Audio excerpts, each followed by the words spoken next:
All right. So, first of all, welcome everyone for coming here tonight. My name is Kimmy Goldoo. I've been in the .NET space in Omaha for a long time. My passion, about 5-6 years ago, I heard about something called WebAssembly. And at that time, I was with a organization that was really strong into Angular. And we kind of brought Angular all the way from AngularJS 1.0, 2.0, then it actually became Angular. I followed that all the way up, but as soon as I heard about WebAssembly, I started looking into it. It got more and more exciting for me. And then, of course, the term Blazor came about. So Blazor actually been around about 5.5-6 years, give or take a little bit of time frame. And since then, the one core thing that I thought about was how easy is it to develop in one ecosystem versus constantly doing a context switching to multiple ecosystems. So at first I was doing Blazor development with JavaScript, using the JS interop, if you will. Doing a bunch of cool things on the screen, flashing around, because I'm very familiar with Angular. But the more and more I started doing development, I started transitioning more and more away from the JavaScript library approach. I started doing more native C# for almost everything that I was doing. Today, welcome. So today, I normally only use JavaScript if there's a certain need, or maybe a client has a preference for JavaScript, but I have discovered that you can pretty much do 100% development without using those third-party JS libraries. Is it recommended in every environment? No. Are there people who say, hey, we're really dependent upon maybe this font awesome JS library, or maybe that JS library? Obviously, you can still use them. And the great thing about Blazor is they're really easy to put into your application, and you can call it, you can call your JS from your C#. So it's really kind of exciting. So what kind of led me into Blazor, kind of already said it already, and that's kind of where I am today. So I still am out there looking for, hey, what's the next best thing, if you will. Looked at some other frameworks as well, and to this day I'm still a huge fan of Blazor as a result of that. But I firmly believe that once you understand the tooling, you can have a velocity to such a degree that few other .NET developers using the JS frameworks out there, your Angular, your React, maybe your Vue.js, it's very, very hard to compete from a velocity standpoint. Tonight we're going to get a little bit into the velocity at the later half of the presentation, but primarily we're going to talk about SignalR tonight. What is SignalR? Kind of at a high level, it's a communication protocol. It comes native with Blazor Server. And the Blazor Server approach, they recommend maybe 800 to 1,200 active users of the Blazor Server for SignalR. I recommend probably no more than 400 to 500. That's me personally. What is Blazor Server specifically? All it says is we're going to have constant connections with the server itself as we're doing our development, and they're going to be talking to each other continuously through those SignalR connections.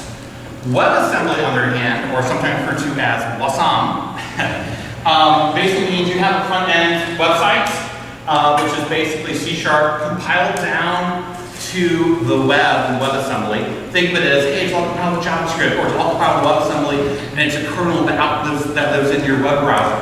What's really cool about it is you have access to full .NET assembly on your web browser. And you can do that with WebAssembly, which also means, unless you actually need a connection going back to your server itself, you could run 100% full functionality without an internet connection. Now, obviously, if you need access to your database or make an API call, then you obviously need a connection. But if you have designed your website that you don't need those things, then you could have full functionality .NET C# environment without that connection, if you want to. So, how is SignalR with WebAssembly? What is the use case for using SignalR in general? Long story short, if you have a communication message that you want to send for whatever you're doing, SignalR then says, that's my space, that's my sweet spot. What could it mean? It could mean, hey, I'm going to create some chat rooms.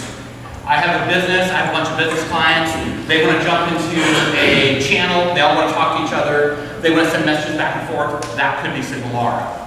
You could say, hey, I'm really into Unity, or I'm into Unreal Engine, and I'm going to send messages back and forth really quick for gameplay. That could be SignalR. Tonight, later in the evening, we're going to build an auction site It's not going to be incredibly cool or fancy, not production ready, but we are going to build an auction site with SignalR. And basically what it means is people can talk to each other if they want to. People can talk to the server to do some type of functionality if they want to. And the server, incredibly enough, will understand and know who all the clients are. So let's say you have a Call of Duty, popular game as an example. Let's say you have, I don't know how many people are allowed into a room or to a gameplay of Call of Duty. I'll make up the number, let's say 15. With SignalR, you can literally say, here's 15 clients. I will keep track of all those 15 clients, and as they do things, we'll keep track of it. As they message things, we'll keep track of it. But maybe someone sends a message, it's a one-for-one, but maybe they send a message and they want to contact everyone in their group. So now SignalR can keep track of group communication for you. One person sends a message, the entire group will get a response. Or perhaps one person belonging to multiple groups, they'll get a response from those multiple endpoints, if you will. Not truly endpoints, but figuratively endpoints, because that's SignalR connection. So far, so good. Haven't lost anyone? Okay. That is just the bottom level of it. What we're going to do tonight, I do have MVC prepared. Earlier I asked for a show of hands. If anyone here is like, yes, MVC, that's what we're doing. One, kind of, maybe. All right, good. So we are going to go into there because it shows how SignalR was done .NET 6, .NET 7, still in .NET 8, but from an MVC perspective, or another way to say that, from a non-Blazor perspective. We're only going to go through the demo for that. We're not going to go through the actual writing code for that, but we are going to show you the functionality and how it's wired up to understand conceptually how all that works and maybe some of the message protocols are available to you. When we're done with that, or when people raise their hand and say enough, we'll go ahead and switch over and we will build a .NET 8 WebAssembly project. We'll have a .NET 8 API. We'll connect them together to make sure they're talking. We'll use WebAssembly and Microsoft Identity Server just so they can talk back and forth, if you will. And then we'll go ahead and build an auction site. Now, the incredible thing is, it is 614. Can we do all of that inside of an X window? We'll see. With that said, any questions before we start? Okay, awesome. So my high resolution, I warn you now, it's not the best. So if you see me squinting or like, oh, where's something at? That's why. So I'm going to take down this. Hopefully everyone remembers Thursday SignalR. If not, we will be more than happy to pull that a little bit later. Okay, let's take a seat. Okay, so what we're about to show here, I'm going to communicate in that README some training opportunities through Udemy that you can pick up this and find out exactly how it works in detail. For tonight's purposes, because of limited time, we're going to kind of hit the high and middle level of this, but we will go ahead and post that and we'll have access to that. So what do we have right now? We have just a local host, we're running, and we're keeping track of how many page views we have. That's SignalR doing the communications extremely fast. This is all using right now the local SignalR. Interesting, I didn't say this earlier. So SignalR has a couple different varieties, if you will. There's local SignalR, which basically you use the Azure SignalR service, but it's local to your application. But then you actually have Azure SignalR, which is using Azure SignalR service that you have. If you use that, effectively you can talk to as many services as you want. You can duplicate a backplane. And you can scale it up or scale it down as your organization needs. So if you need to send 100,000 messages a month, boom, Azure SignalR is the way to go. If you need to send 2, 5, 10 million messages, Azure SignalR is the way to go. So as we come over here, I am going to go ahead and let's see, do we have a login? This is where the first challenge comes in.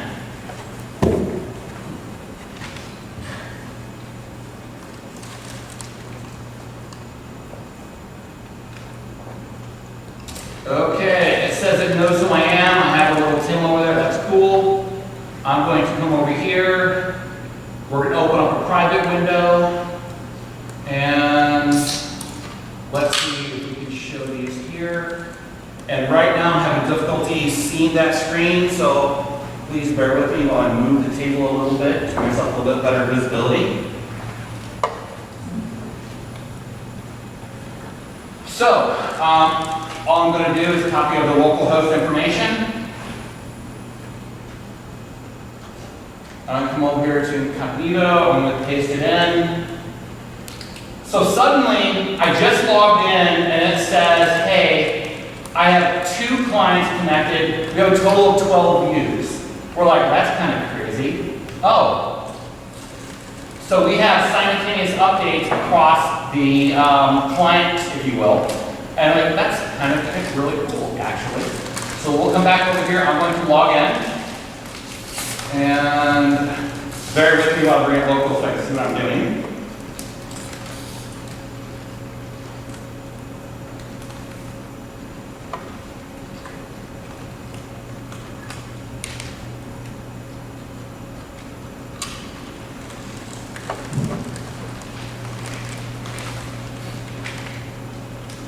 All right, when we get more exciting, we'll register. Not as quite as exciting as we thought. So let's see. One moment. Okay, we're going to register with the end user. Email, we're going to make something up. We're going to call it test10@gmail.com.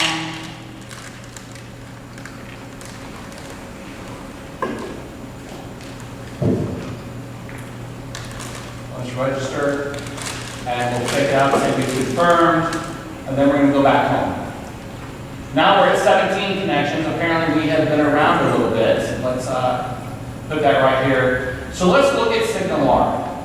Obviously, if I were to pull up multiple browsers, we have multiple connections, and we will do that here in a little bit. So if I go to chat, here's an example of a common usage of SignalR. We're going to go ahead and create a room. Actually, it looks like we already have one room created, room 1. Let's do room 2. Let's create a room. So one thing about Blazor, I want you to notice what happens when I hit the create room button. Nothing happened on the screen. I hit the create button, there's no page clicker. There was like, oh, I wonder what actually kind of happened. But lo and behold, it's now in my drop down. Instantaneously, that was all done via SignalR. That room 2 was actually in the SQL Server local database. So I talked to the database, it came back, I refreshed my drop-down list, and from a user perspective, it was seamless like magic had happened. So that's kind of cool. We can go ahead and create a couple more rooms as an example. Let's do room 3. And sure enough, room 3 is there. And maybe you want to send a message to room 1. Let's come over, let's send a message, I'll just say hello. And we're going to say room 1. We're going to send a public message. So we're like, what has happened? So over here, I've actually put a message at the bottom of the page. The resolution, you couldn't really see that. I don't know if I can change. Is that easier or harder to see?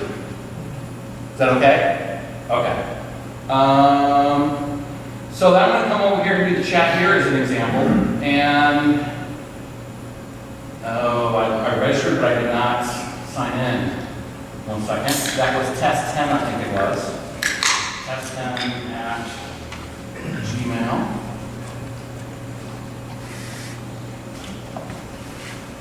Okay, so now over here, because we just logged on, it doesn't have a history.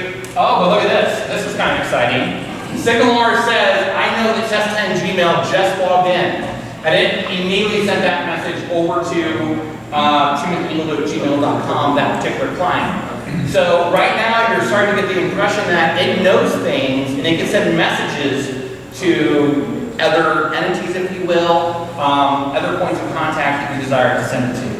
So it's really kind of interesting. All that is managed directly with SignalR. There's no smoke and mirrors. We're going to fake it out with saving a value here, checking a value here, flip on the flag to get it going back. No, SignalR manages all that for you automatically. So, just to see if it does go two directional, let's send a message to Tim. I'm going to say, hey from, once again, hey from test 10 as an example. Let's send a message. And then now there's a private message sent back and forth. So if there are more people involved in this chat, we now have private messages going back and forth. So this is a typical use of saying, hey, we're in your chat room and chat room type of communications. and also client monitoring. So we're going to go forward a little bit more. This here might be a little bit redundant based on what we've already seen. We have private, which I showed you on the other screen. So unless there's a real need that people like to see this, I'm going to go ahead and skip this just for brevity. Notifications. Let's go to notifications. So over here, hello, boom. So here, immediately the notification was sent to everyone in the notification listing. Kind of the same thing as far as sending private messages, but now we're doing global broadcast. So that's kind of exciting. So here is a Harry Potter scenario. Over here we have a URL, and I'm going to click Invisibility Cloak. And I probably should have said open in new browser. 1 second. Boom. 1 moment.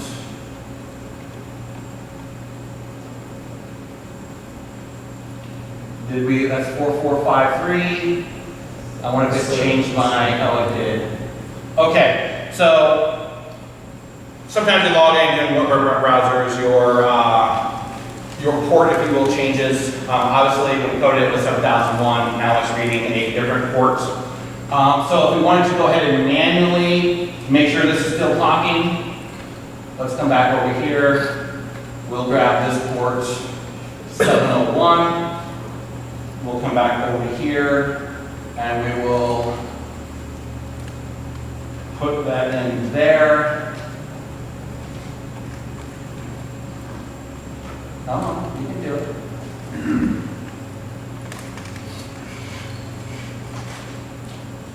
Oh, that's right.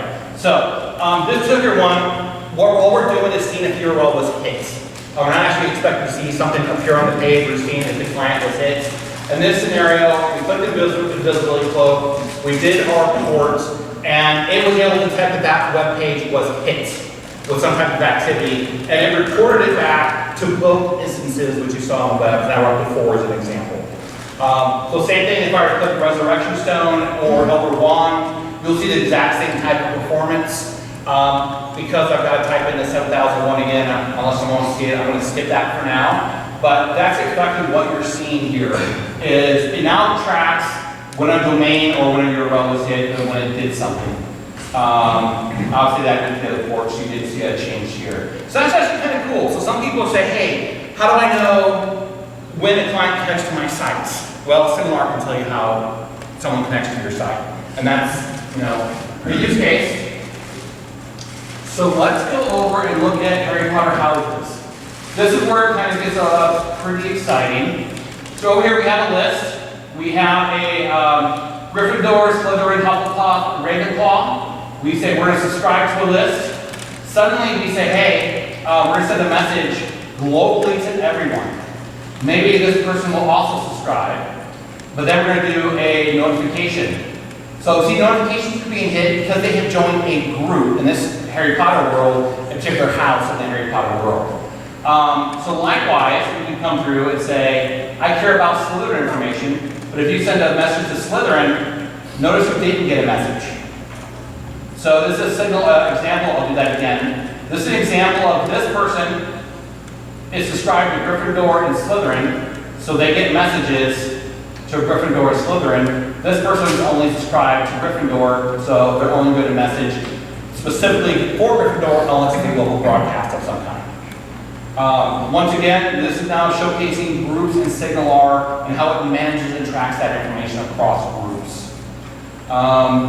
Basic chat, I'm going to skip that. We've kind of been going through that already. Order, here's an example of, hey, we're going to perhaps place an order. Let's see. I wonder, 1 moment. Order list. Okay, so this is exciting. So SignalR has basically just placed an order on our websites. Maybe we've got a shopping cart of some kind. We place an order. SignalR has automatically transferred the information to the database, pulled the information out, it's sent via SignalR to all the clients who are subscribing or part of that process. And so that, and of course, we could add more if we want. We can just make just one. And instantaneously, that information is popping up for us. So this kind of highlights some of the various functionalities you use SignalR, kind of a very high level. It's very quick, it's very use case friendly. Let's go ahead and look at the code so you see how is all of this working. I will leave, let's see, I will get rid of the incognito window. I will pull this off to the side. Let's pull up Visual Studio.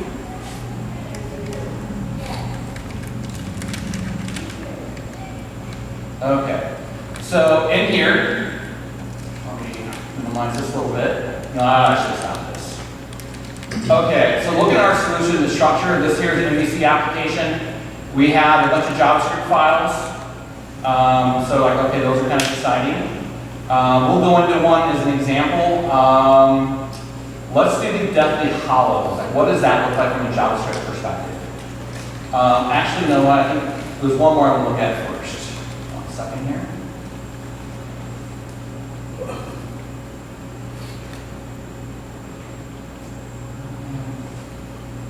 Yeah, let's look at here.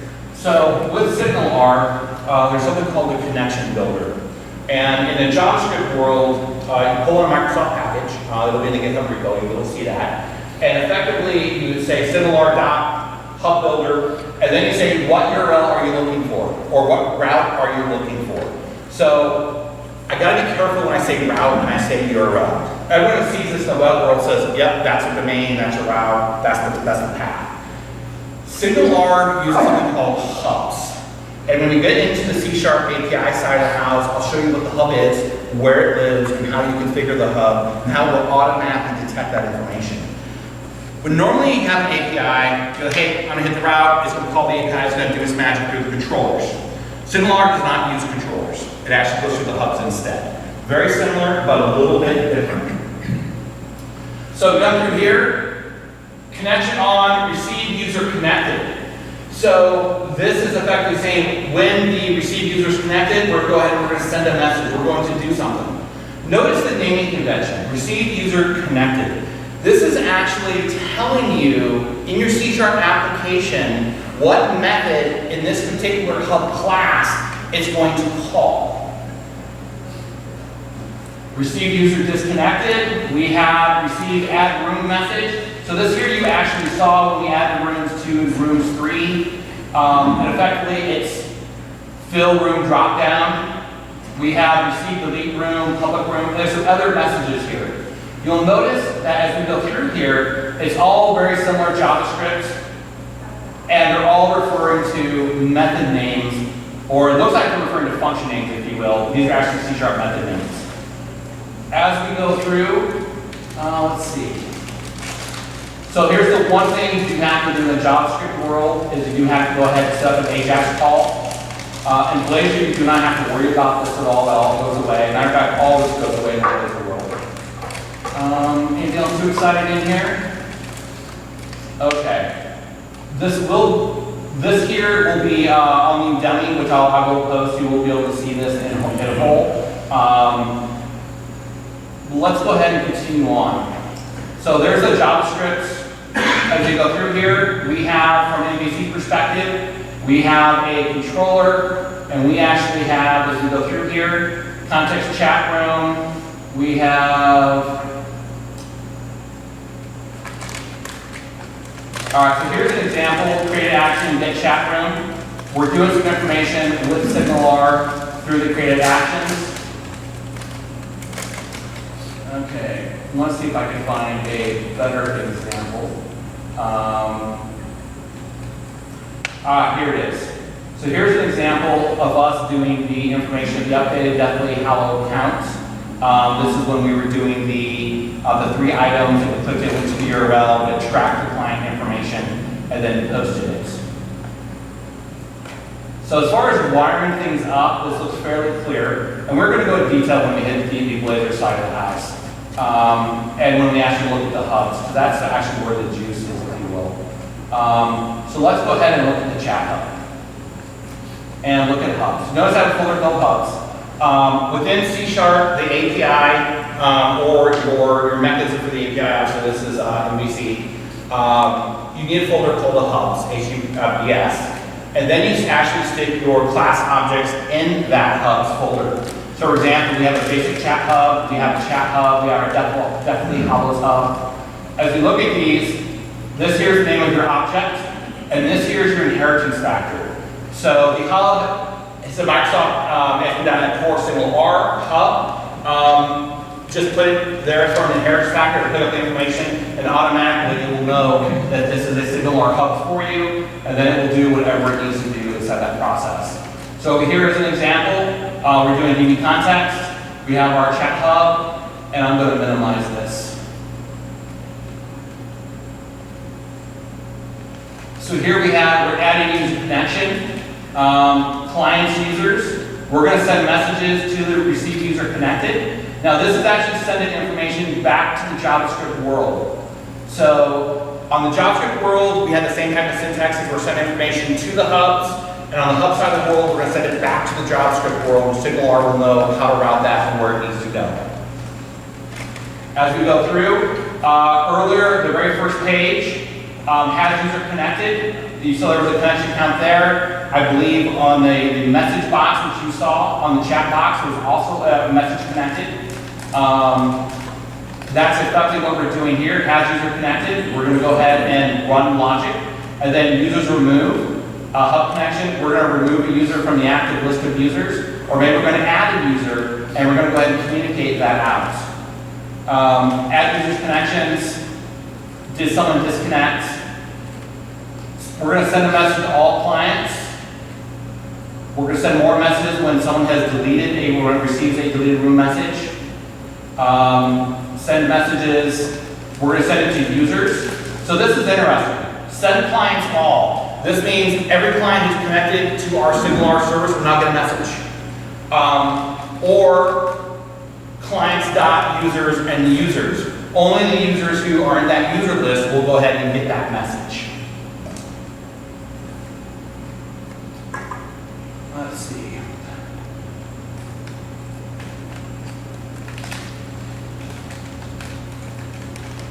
So we're going to look at groups really quick. So over here, when you join a group, let me actually look at the send commands. So here's another interesting thing with SignalR. You have client caller send. So if you're the client who has made the activity, you're the caller, so you're going to get a message in this scenario. Clients others, if you're the one who did not send the message to me, you're now going to get a message. And then the other one, add to group scene, we're now going to add you to a particular group that we're currently working with, as an example. So it's very easy to say, I don't know who you are, but I know you're not the person who called me, you get a message.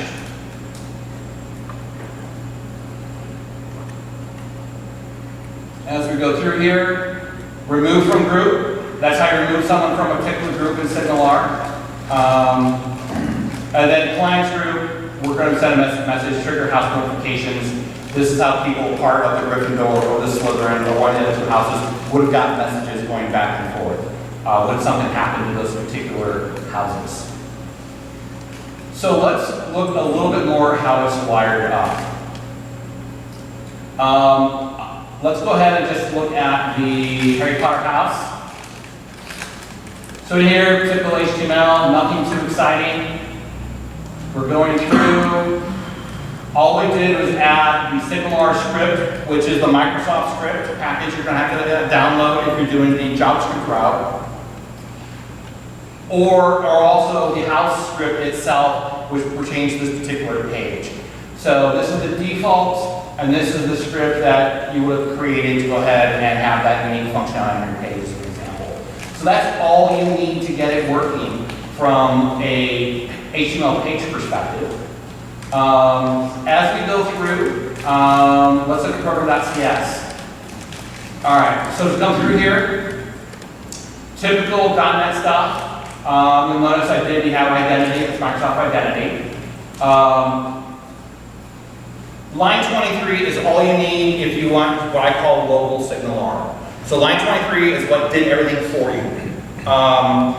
.NET 6, .NET 7, from a C# perspective, we'll have to go ahead and install the Microsoft ASP.NET, SignalR, NuGet. .NET 8 comes out of the box. You do not have to have .NET 8, so that's actually kind of cool.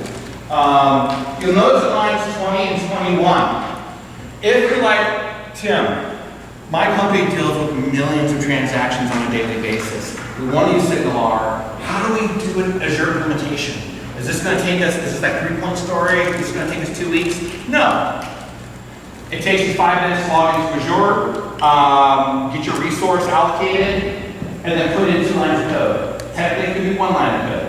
All you have to do is say, what's your endpoint, your Azure SignalR endpoints, and then you wire it up, as you see I've done here on line 21, which by the way, looks very similar to line 23. Add SignalR, and what's your connection? That is how you do an Azure implementation of SignalR. Extremely easy. Extremely easy.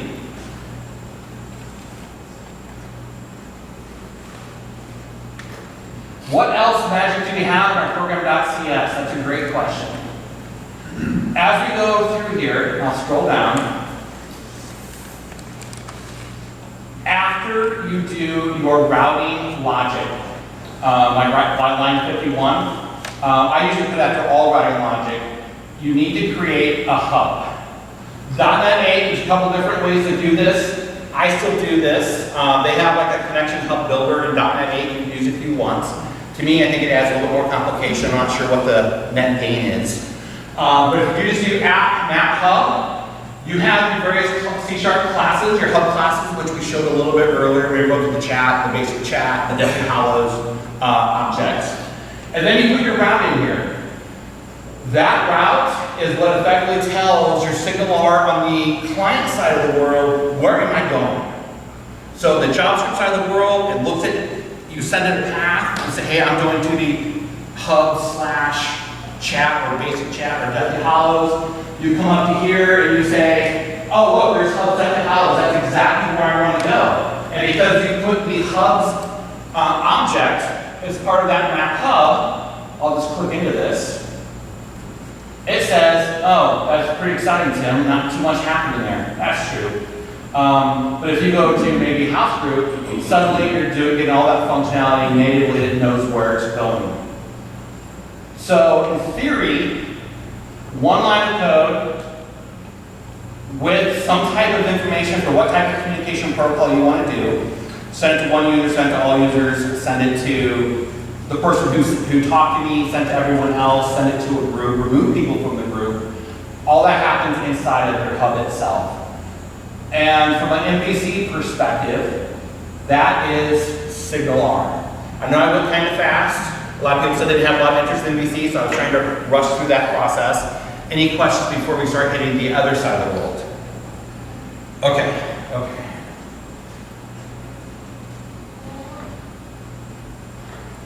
So I'm actually going to close this going once, going twice. Okay.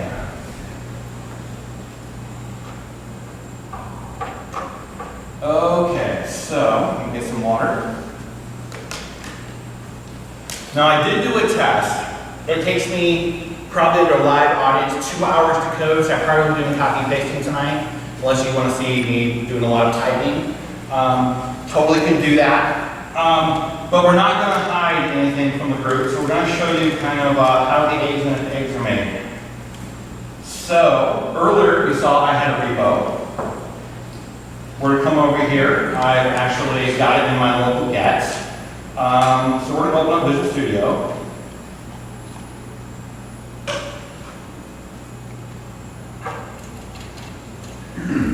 And with all presentations, this is live, so if there are any craziness going on, I will show you the real code, so there's a backup plan. Hopefully we'll not use the backup plan, however. Okay, I'm going to come over here. Just going to pin that so I can see it. I'm going to move my chair a little bit.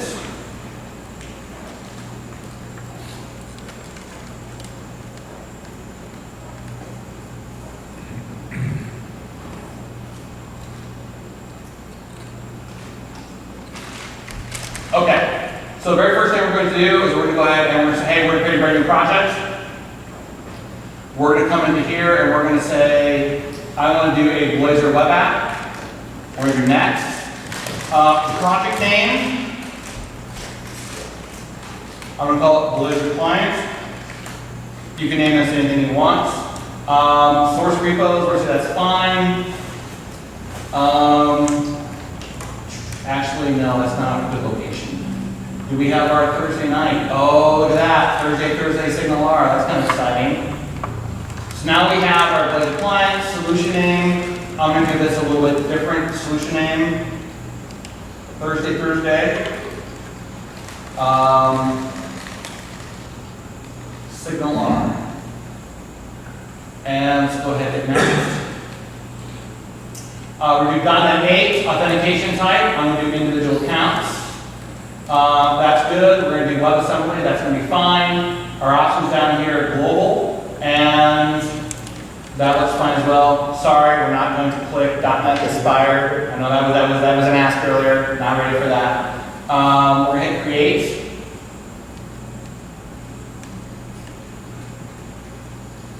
Okay. So because I'm extremely paranoid, I always do a build once it becomes available to me. There we go. Let's go ahead and do a build. And we're going to go ahead and do a play since that also becomes available to me. Set this ready, but it's lying. There we go. So really quick, just a show of hands, who here has never really worked in Blazor before? 1, 2, 3, 4, about 40%? Okay. Who has like level 1 to 10, you're like 1 to 5? You've seen it, you've worked a little bit with it. All right, anyone like 6 or better? Okay. So, based on the feedback, I'm going to go ahead and take the life cycle approach a little bit more calm, and we're going to slow it down a much bigger deal from what we did with the MVC stuff. So, first thing you notice, and by the way, I'm aware of some things that will happen. Oh, got it. Let me see if I can move my browser. Okay. So, this is the Blazor. As we go through here, I'm going to let some error messages pop up, which I know will happen just so you can see them. So if you do this at home, you'll be like, oh my gosh, what just happened? There was an error. You'll see the error, then you'll understand how to resolve from that error, especially since we're doing some identity stuff. So very first thing we got in here, like, hey, that was cool. This is the new .NET 8 default look and feel. We have a counter, that's actually a component. We have weather. This is data that's loaded from an internal class, which is generated by the WebAssembly project. We're going to hit over here, register. And this is one of those first errors I told you is going to happen. Let's see.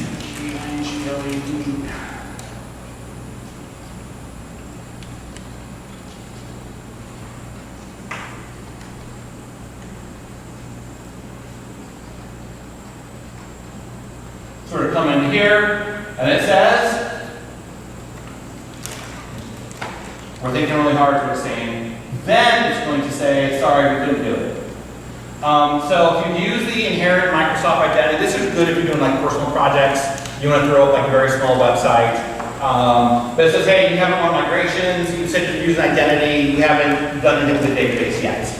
So now we're going to go ahead and we're going to say, you know what, let's do the database righteous. We're going to stop our project. We're going to come over to tools, we're going to come over to look at package manager, come over here. Now, in the actual error message, it told us what to do. And I completely didn't read that. So we could say, was that database update? Was it database something else? It says, nope, can't do it. Was it database hyphen update? Nope, can't do it. Was it update database? Nope. And everyone's saying, no, can't use this. Oh, look, so last time we tried it. Nervous there. This is basically automatic command that you run from your tools menu that will say, hey, we're going to go ahead and deploy your database assets that you said you had because you chose Microsoft Identity, and we're going to go ahead and put it to your local database. Which is just created and populated for you with default information. And this is out of the box Microsoft, so really quick, we're going to go ahead and do a build again.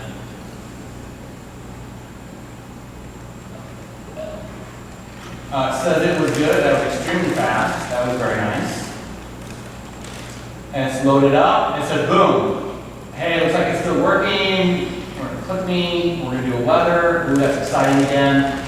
Now we'll go ahead and register. I learned my lesson. Oh, look, my name repopulated. We'll do it after all. I was going to go for a much shorter name.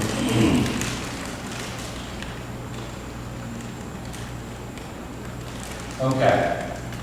So now we've confirmed, we're registered, we're going to confirm our account. In a production app, you'd actually have something that actually confirms your account. But for local hosting it just does it for you automatically. You can log in.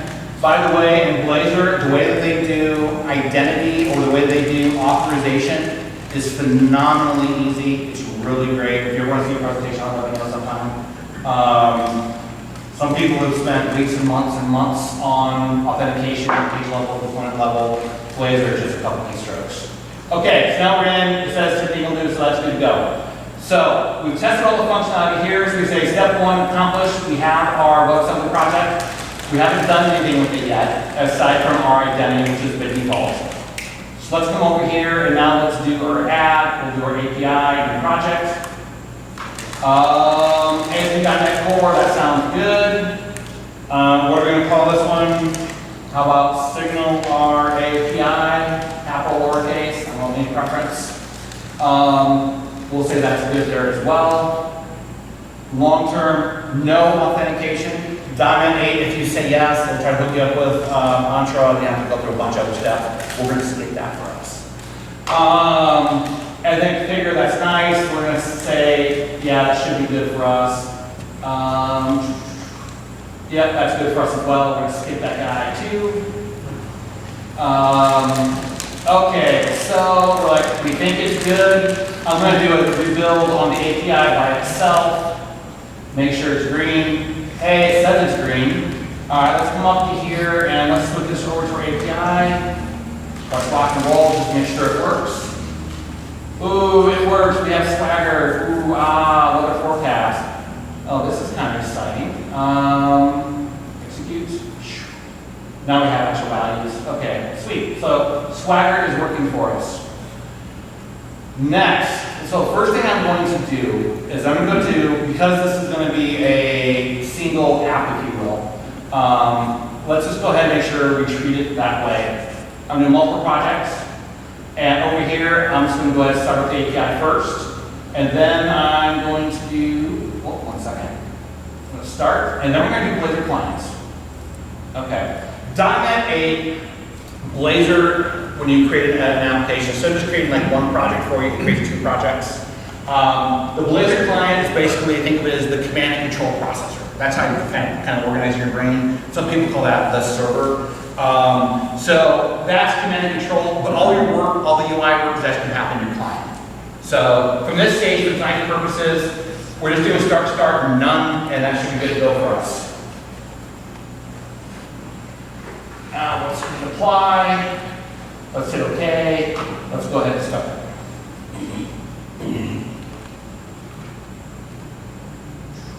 So we're back over here. Hey, our website still works. That's kind of cool. Hey, we still have our weather API. That's kind of cool. Okay.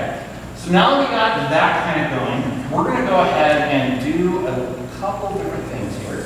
One moment while I organize my notes.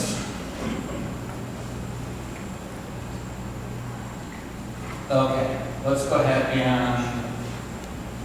So this says it is 7225. So that is the actual ports. We're going to trust it now. I want to show you something else really quick. For .NET developers, this probably is like, yeah, that's how it works, Tim. You'll notice we're at 7218, we're at 7275. Let me copy that down one more time. Paranoia. So what we're going to do is I'm going to look at the Blazor client. And if you remember, they had a default weather service, if you will, on the page. And this is just some out-of-the-box stuff they have for you. And then down here it goes through and it gets some other data. And it gets it from this uninitialized.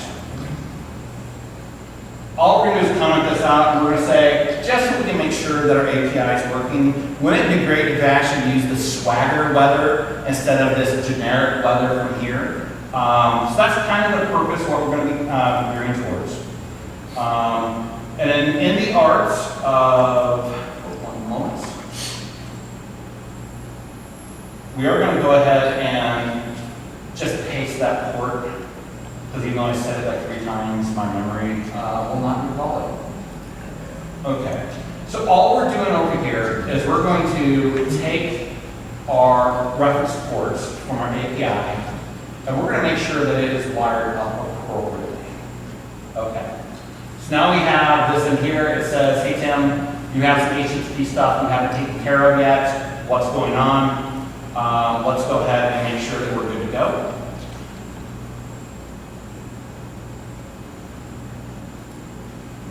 So people new to Blazor.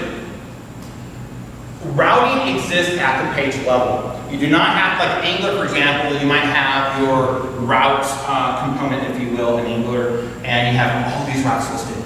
In Blazor, you just put it in the page. You're like, hey, I'm doing the, I don't know, my sports page. But you say, app page, my sports page, as an example. Very similar to what you have here. So on the fly, if I want to create a brand new page and I want to have a route on that page, I will create it on the fly. I don't have to register it anywhere because Blazor is a componentized application. And it's somewhere in here, which I can show you guys on a put it down later sometime. That router component is at the kernel of the start of the application. So it automatically is self-aware of all routes in your application. No additional work from a developer. It's kind of that velocity thing I was telling you about. So over here, we now have injected our clients, but we are going to have to do a little bit extra work to get this working. So go ahead, and one moment.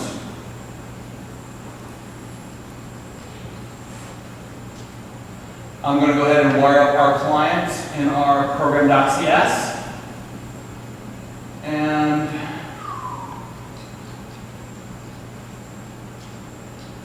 we're just doing some basic product information. Nothing too crazy in here at this perspective. Let's see if this is good for us. Let's do a build.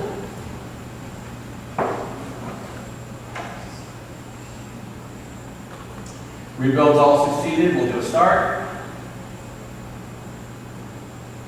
And then if it crashes, we'll say, hey, yep, that's why you forgot something. So the very first time through, it's thinking, it's just trying to do all this handshaking. I'm going to just refresh the page. Boom. 1 second here. Let me see if I go back to localhost. Is this where we were at? All right, I'll let it run.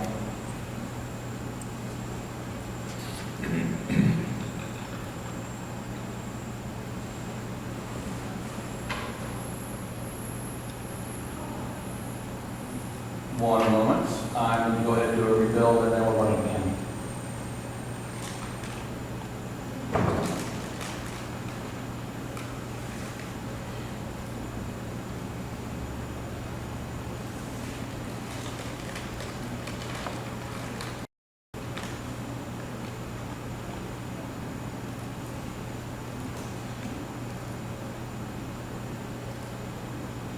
Second nervous moment. You're like, this should work.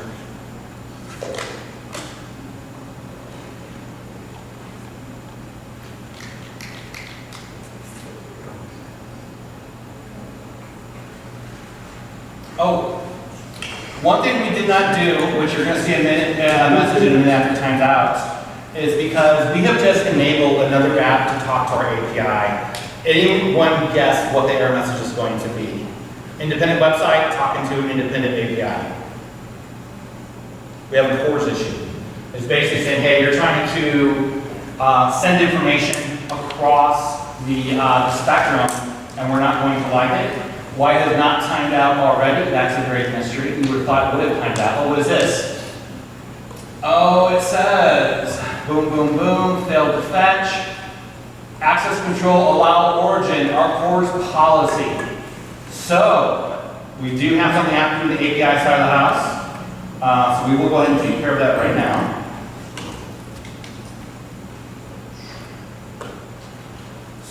let's go to our API, we'll go to our program.cs, and we'll go ahead and let's put it right for our build. So effectively, we're going to allow all origins.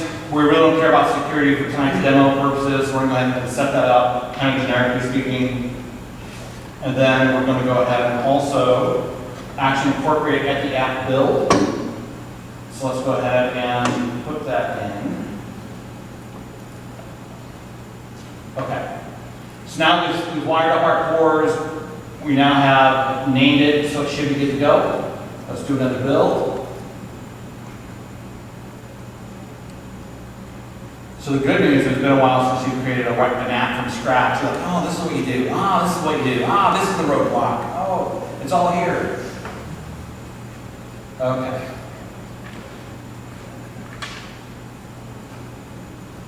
All right, got that false sense of security. We're gonna hit our weather. Boom. So now instead of getting the data from the web page, we got it from the API, and we're good to go. So from this perspective, let's go ahead and where would we like to start? Would we like to start in the WebAssembly side of the house, or would we like to start in the API side of the house? It doesn't matter which.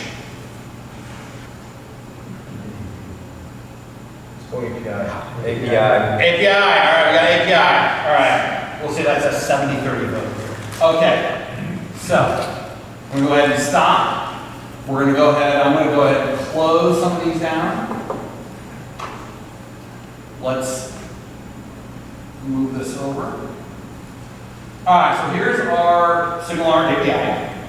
And I'm going to go ahead and adjust my notes also accordingly. One moment.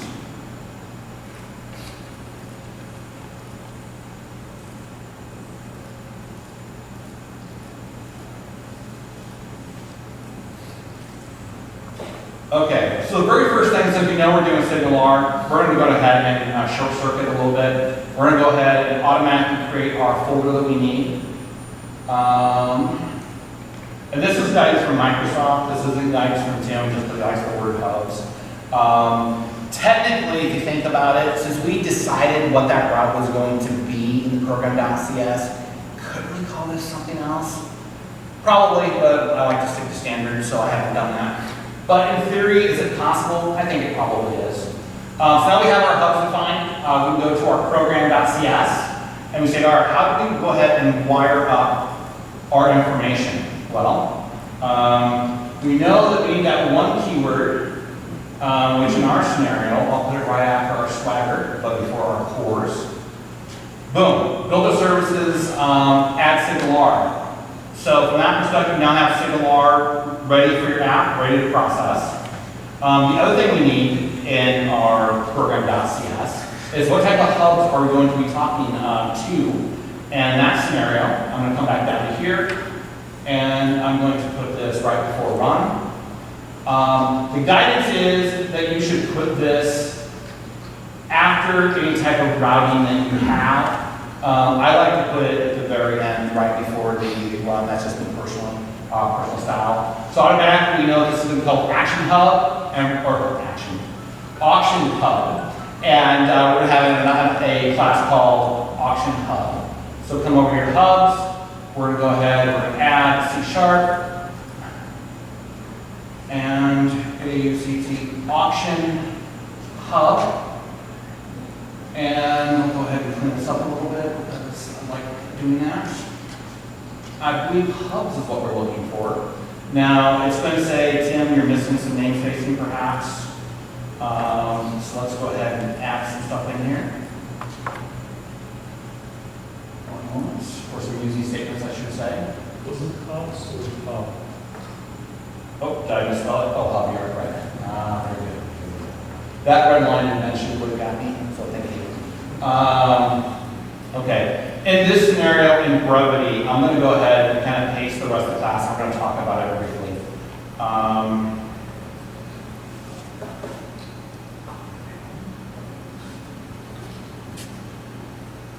Let's see.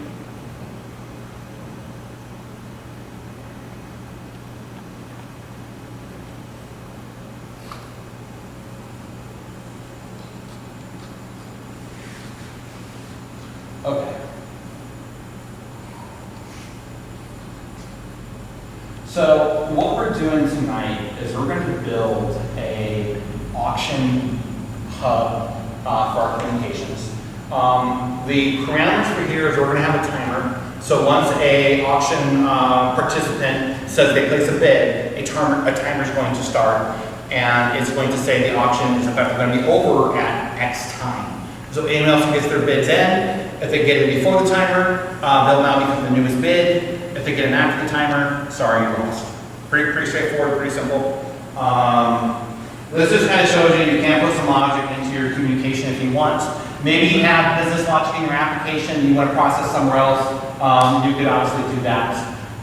So in here, we basically have some timers. We have what's called the highest bidder. We have a highest bid, if you will. We have the highest bidder. Is the auction still going? And then let's go ahead and lock the process for our auction. Over here, effectively, this is how we're going to manage our timer processes. I'm not going to get a lot into the C# because a lot is built for tonight. But then if someone does say, hey, we have a bid, this is the key part of SignalR that they're looking for. We're going to notify all clients. We're going to send that information out, and they're going to receive the bid. Then, if we scroll down a little bit more, we also have end auction. If the auction has ended, we're going to go ahead and notify all of our clients that the auction has ended. And maybe there'll be an item name, and maybe we'll talk about who the highest bidder is who won that auction as an example. And that's effectively it. I'm going to look one moment because I thought I had some disposing in here. Okay. Okay. It's kind of, the reason why I'm laughing is because originally I did have some disposings in here, and that's probably going to affect us later on tonight when I do the demo. When this is all done, they're going to say, hey, this is disposed, this isn't disposed. That'll be there for Sunday night. Okay. So as we're looking at this, it's pretty straightforward class. We only have really two SignalR communications that's really happening to any extent. That's the send all, and then there's the individual ones we're sending as well. So from a perspective of the API, is there anything else we need to do? And I'm thinking the answer is probably no. So we have our auction hub, which we will just look at. We have our program.cs. Actually, maybe we need to say, hey, we do have a using statement. Okay, there. That's the one thing we need to do. So now our map hub knows who we're talking to. We have our route set up, and that is good to go. And we'll go ahead and do a build, make sure it's still built successfully. That built successfully, so that was really great. Now we're going to switch over to the WebAssembly side of the house. Any questions as far as the API? Fairly straightforward? Okay. So, all of our work we're going to do is going to be in the client.client. If I would have named something else, it would have been, the auction client. That probably would have been pretty cool. So let me close this so we don't get confused. Let's come back up here again. Sorry, the resolution's kind of hard for me to pick up. Okay. So as a lot of people are new to Blazor, I'm going to talk about the structure in here. WW, everybody's probably already familiar with. Layout is what it is. Inside here, we have a nav menu. That's where we're going to go ahead and put things on our page. Pretty straightforward. What does that look like from our perspective? Like here's our counter, here's our weather. Let me go ahead and look at the counter really quick. I won't spend a lot of time in it. href says this is our routes. We scroll over a little bit. It says, hey, there's the counter. From a Blazor standpoint, once again, there's our routes. That's how the href knew where to go. We have a little bit of window dressing. We have a C# variable. What? Yes. Okay. Nomenclature with Blazor. This is one thing that's so cool about Blazor. Some people back in the day said, hey, I do not want my Razor forms or my code and my HTML to be on the same page. They were adamantly against it. In 2008, I 100% would agree to them because I was one of those people. I say, I want to code behind. I want to code behind.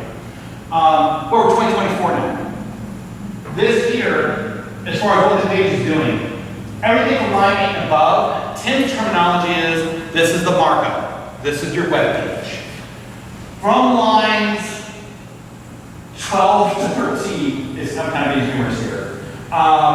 This is what I call your declaration section, okay? Obviously, I just put some variables in there. Tim calls it the declaration section. The reason why I call it that is because your web page, the markup, knows about everything in that declaration section. But your C# page also knows everything in that declaration. You don't have to do some angler or some other weird, things to get things communicating. It knows the inherent. So when you go ahead and click that button in your account, it automatically hits the method increment count, hits the counter. Line 12 says, I know about the count. And the web page says, I also know about the count. It does its magic and it happens. And that's pretty cool. The reason why I like everything in one page is because if this gets too large, why didn't you make components? If this is 500 lines or 1,000 lines, you have an opportunity to componentize your material. Maybe you have an input form that you want to put X amount of properties in it, make a component. Maybe you have some specialized buttons, make them components. You can parse this out really quickly. Another thing about lifecycle within Blazor, if you have a page, let's say it's 2,000, let's say 5,000 lines long. If you run that and everything is on one page, it'll take forever to process, which you expect. You got 5,000 lines. But if you make all that componentized, and maybe you cut your program down to 300 lines, you'll have vast improvement in your application. Blazor actually craves componentization as it goes through its lifecycle hooks. And you will save time, you'll save maintenance, and you'll save developer velocity. Incredible. Try it out sometime. Just write 2,000 lines and make a bunch of components and see the difference. You'll be amazed. Okay, enough of the education on Blazor. So now we're going to actually get into what we're going to be doing. So in here under pages, we're going to create a brand new page. We're going to add, first we're going to do is create a folder. And we're going to, one moment while I get my notes over here. We're going to call this an auction. And then inside here, we know we're going to be creating two different things. Oops, sorry. We're going to create, add, let's do a Razor component.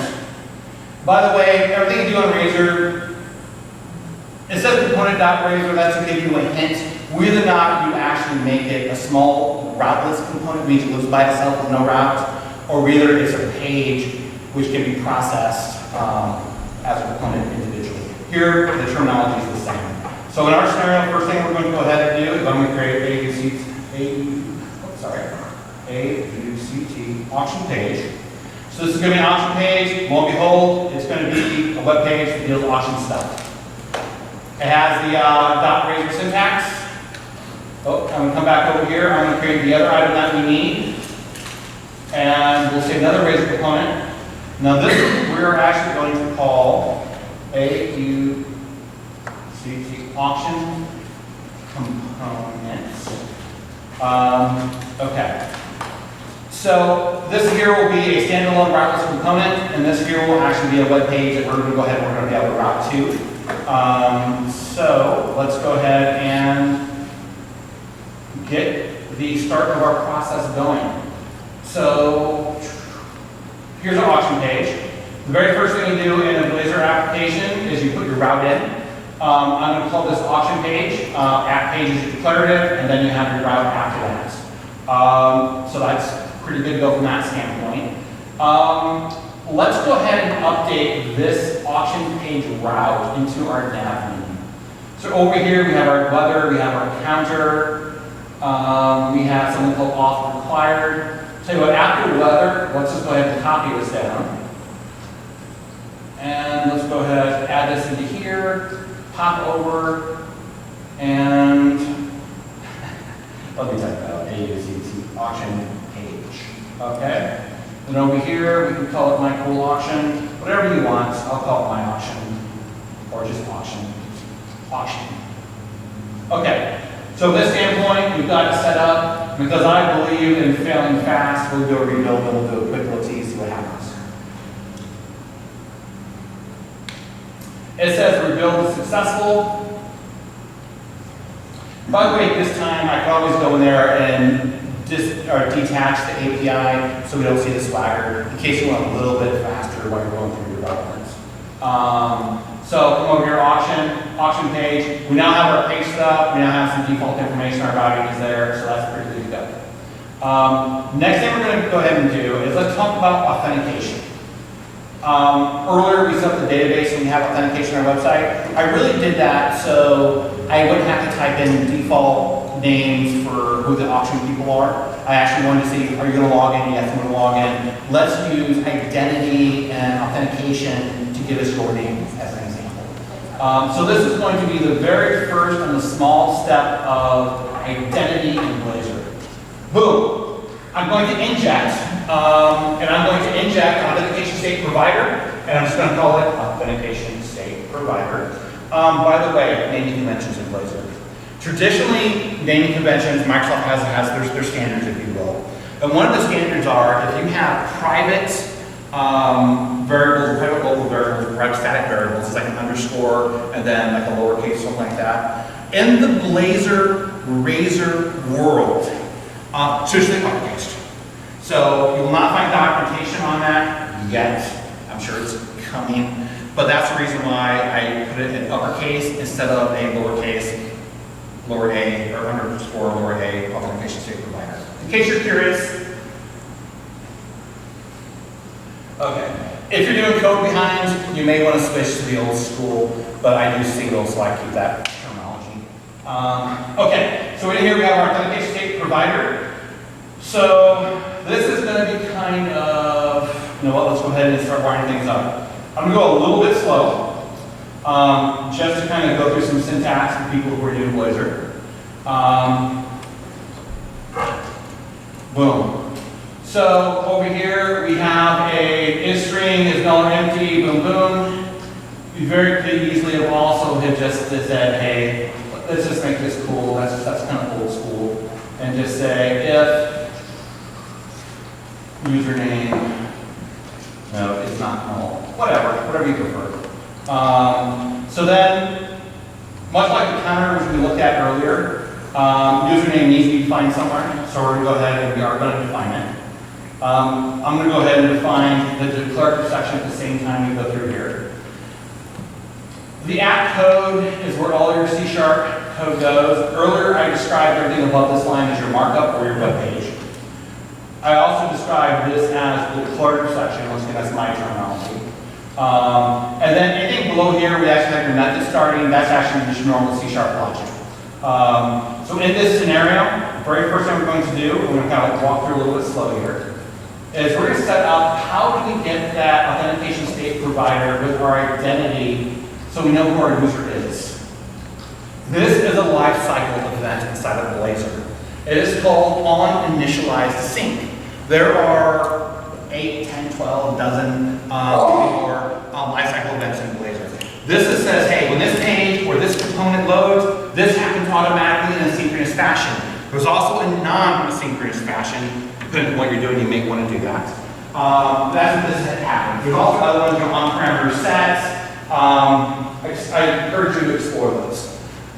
So this page loads, it immediately hits line 27, and then it says, hey, I'm going to grab this authentication state provider, and what does it say? It says, boom, we're going to get it. We're going to get who that is, we get the auth state, we've got the user. Is that person authenticated, yes or no? And if they are, we're going to go ahead and throw the username up here, at which point, eeny, meeny, miny, mo, you can take your pick. I'm just going to take the bottom one for tonight's purposes, either one is fine. And now you have your username is not null. It says, hello Tim, hello test1, hello test10, whatever that is. There's some generic text. If you want to make the flavor text pretty, we can do that at future dates. So next stage on our page is, we need some auction items. For our scenario, we're going to go ahead and just manually create a drop-down select list of our auction items. And then we're also going to go ahead and just create a small list of that within inside our declaratives. So down here, we're going to set this up. Obviously, there's half a dozen different ways we could have done this. For tonight's purposes, this is just what we did. We have a list. Let's just move this up as well. It's kind of old school. Boom. Now everyone should be happy. So now we have our select statement and selected items. we're going to grab a drop-down list, we're going to show the item to the screen, and lo and behold, we're going to go ahead and stop here at this moment, and we're going to make sure everything compiles, fix it if it doesn't. Rebuild all succeeded, that's exciting. Let's see what it looks like.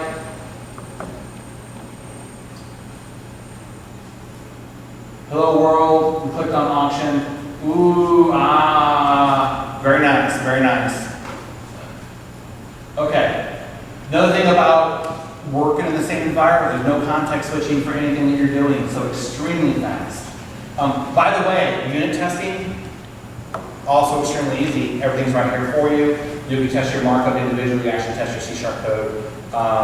Use a product called BUnit for that if you want to look into BUnit. So one thing we've not done yet is work on our auction component. This is where our meat and potatoes of our auction process will happen. And there's several other things that we need to do before we really get heavy into our auction component. We have to figure out a way for our auction components to go ahead and start processing our messages for our SignalR. So how does it get to the API? How does it start communicating? For this purpose, I've created a service folder. We're going to go ahead and go through that architecture, and then we'll run everything through there for SignalR. This is very similar to, hey, we're just doing standard API calls, if you will. So let's go ahead and start on our services next. So over here, I'm just going to go ahead and do add. We'll do add folder. We'll do services. I personally like doing folder called interfaces. A lot of people hate it. Sorry if that's you. Didn't mean it. INGERFACE interfaces. And then for our purposes, we're going to go ahead and create a auction interface. Do add, let's do a new item. Click on interface. Auction service. So that's good to go there. And then I'm going to go ahead and create the class. Oops, sorry. I'll go ahead and create the class, but we won't do anything with it yet because I want to finish the interface. So we'll put a new item here. We'll just say class.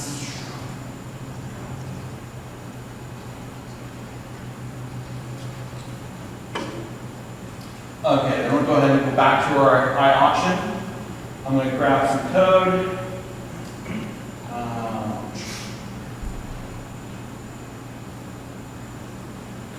I'm going to go ahead and clear this up a little bit. Oh. Okay. In our scenario, we're going to have some event handling processes or some events. String, or string, decimal. This is basically the user. There's going to be an amount. Basically in the item. Then we also have the auction ended piece of information. We're going to see pass along those. We're going to have start a scene, stop a scene. We're going to send a bid. Effectively, in the JavaScript side of the world, we're doing MVC. One of the very first things that I showed was us doing that connection builder. And then we had a connection builder. We started the service. We started the SignalR service. This is kind of going to be doing that same thing for us. So now that we've got our interface built, we're going to go ahead and go down to our auction service. And let me go ahead and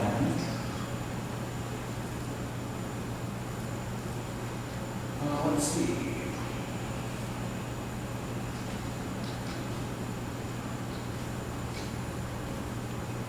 One moment.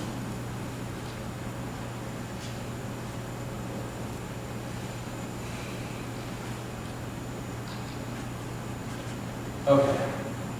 We've got some basic information for our auction service. We've got our namespace. Let me throw in a couple of things we're going to need here.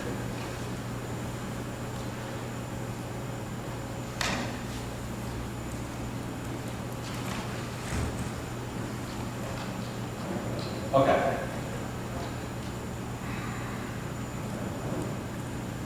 So, one moment, it says Microsoft SignalR client.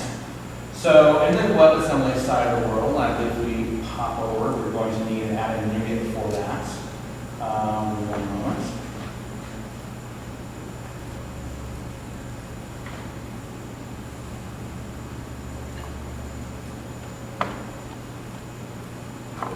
Okay, so earlier I said in the API, I said that with .NET 8 SignalR comes with an out of the box. That is true from an API standpoint. The client, however, we are going to need to add the moving package to your project. So we're just going to come over here, click on my mouse. Let's go ahead and select elements. We're going to say manage NuGets. And sorry, the resolution there is a little difficult. That makes it challenging. Let's do a browse. Microsoft, ASP, Mac Core, dot, SignalR dot client. All right, I think that's it. I think that's it. Okay. About to find out. I know, right? It's like, where's that big screen at home? You can actually see what you're doing. Okay. All right, it's trying to tell us there's a bunch of things happening. Now it's kind of happy. Let's get rid of this. I see the little green light. It says it recognized it. I don't see any other red herrings in our service. So let's look at this really fast. iDisposable. Earlier I was talking about the API. This is actually what I was thinking about. You do need to go ahead and handle and manage your connections from a standpoint of the client. Obviously, there's our interface. Going through here, over here, you notice I'm doing 7059. So probably notice that's probably going to need to change for our local machine. So that's going to blow up on us an error. We have our connections. We have a received bid. We have an auction ended. We have a paid to close. Let's go ahead and, is it closed? Is it not closed? What are we doing? How are we going to process this? What is the next delay period in between our bidding? Starting our connection, stopping our connection, sending our information out. And here we're actually checking it's connected. We're not actually doing anything with this right now, but we could. And sorry, my mouse is crazy. In case you're curious, why do we have a dispose and why do we have a value task dispose a sync? Because the iDisposable is listed as part of that heritage on the class, if you will, it expects that we're going to go ahead and do a dispose. Because we could have asynchronous processing potentially in our application, it expects us to use a value task dispose async. These are out-of-the-box garbage collections, if you will, for synchronous, non-synchronous processing. So this is a SignalR specific thing, but that's kind of why I have them both here. And these are kind of an out-of-the-box solutions, the GC suppressed by lines. You've probably seen that in code. And this here is just a standard for our help that we're doing. Okay, so let's see if it compiles. And right now we haven't done something. So we created a service, an interface, but we have not yet registered that for dependency injection. So this is following standard protocol for dependency injection. We will do that here shortly. Or we can run it and see it blow up and then do it. We have some choices. So let's go ahead and come down here and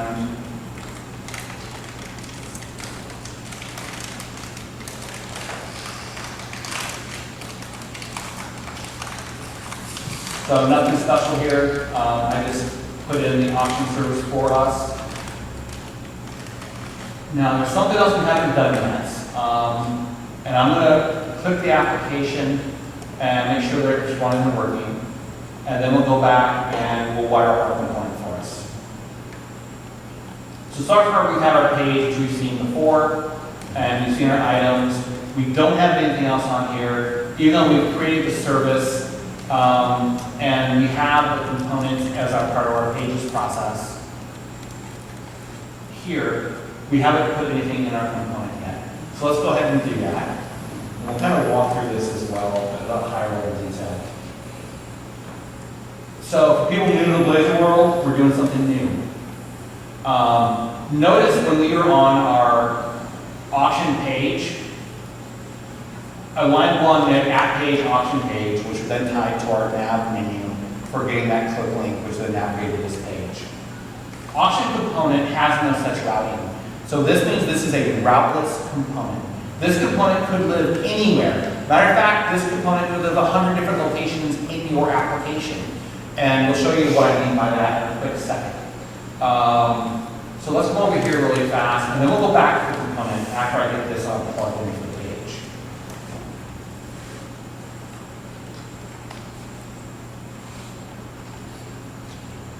So we're going to do a couple different things. A, we're going to put a button on our page for someone to enter in a bid amount. And then we're actually going to go ahead and put in the components. So in order to get a component, very similar to other languages and platforms, you just use the HTML syntax. In this scenario, you have your angle bracket, you have your option component. One of the cool things about here, because it is Blazor, and Blazor knows what you're doing, it automatically knows for IntelliSense what is you're doing, or what are you doing, I should say. So it says you're doing an option component. So obviously this is my IntelliSense kicking in, but it has all this stuff available to you automatically. Once again, that's the developer velocity thing for you. Sorry. Get rid of this, I'll put the other one back in place. Okay. Try the third time. There we go. Okay, so over here on our component, we'll go into our component option in a second. We have username. We're going to pass in the username. Boom. We have item, selected item. We have selected item. And then we have selected bid amount. We have selected bid amount. Notice in the declaration section, standard C#. When we get to the HTML section, in order to make it a C# property or a C# actionable item, you have to put the @ symbol in front of it. Same thing we have up here at our if statement. Everything after that @ symbol becomes C#. So with this said, we'll save that and let's go back to our component and watch people with our component. So, first thing I do on line number 3, we have a IJS interop runtime. Effectively this says, hey, we know our Blazor page, we're going to run some JavaScript. So all that stuff I said the first 5 minutes of the conversation, whoops, we included JavaScript here. Didn't have to do that, but we did. So inject the iOption service, standard C# type stuff constructors normally have up there, and you have the inject service in there. Kind of think of this exactly like a C# constructor.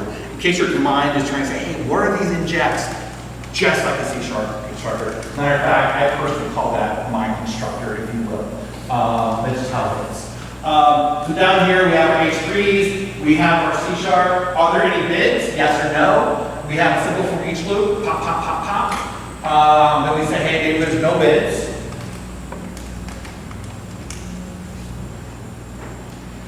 So we scroll through.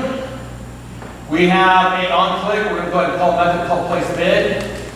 On the previous page, when we did the component, there were 3 parameters. On the component where those parameters are used, we actually find it with the parameter keyword. So here we have parameter username, item, and bid amount. So it says, oh, these properties are parameters. Boom. These properties will be automatic syntax that I will include in my IntelliSense on anyone who wants to use me anywhere in the entire application automatically. Boom. There are some other cool things with parameters. Once again, it's a great learning opportunity to see how Blazor handles different types of parameters. Typical list over here, uninitialize the sync. But all we're doing over here, we're doing certain things as soon as the component is activated, if you will. We're going to place a bid, we're going to send that bid, and that is effectively going to go out and do our send bid that we wired previously. A little bit of logic here. Here we're taking some information back. We're developing a little bit of string interpolation, if you will. We're chucking some messages out to our bids. We're doing a state has changed. State has changed. We haven't talked about that yet. In the Blazor world, if you have something happen to your web page and you want to see that reflected in your web page, state has changed is usually your friend. It says, hey, something's happened, I'm down. All right, let's acknowledge that. Let's go ahead and show that I'm down. It doesn't mean your page will suddenly start cycling and cycling. Blazor doesn't do that. It just automatically knows. It'll show it on the screen for you. No, hopefully, it shouldn't be anything here. Should be automatically for you. Okay. Sorry, my mouse is kind of jumping on this, so it's kind of awkward here. Action service, we see that happening here. This is how you activate JavaScript. So in here, we're doing a typical JavaScript alert. If you're writing your own JS code, you would just do your alert, yes, no, however you're gonna do that. Same thing here, so now we're saying Microsoft is saying, hey, you've got some JavaScript you wanna run, what is it? Alert is about the easiest thing you can run in JavaScript, so that's why it's so small. But if you wanted to have full-fledged JavaScript files, you could, and then you would just put a reference here. You probably might make a helper class somewhere to help process those JavaScript files for you. And those JavaScript files will go to your www folder where they normally live, and then you would just execute that as part of your process. So it's pretty easy how to call JavaScript straight through in C# without having to do a bunch of additional wiring that you need to do. So if you did have a current app that does use a lot of JavaScript, and you need that JavaScript, boom, it's done. Okay, so as you scroll down, we have some disposing here, and that looks like that's all we have. Let's see if we can build it.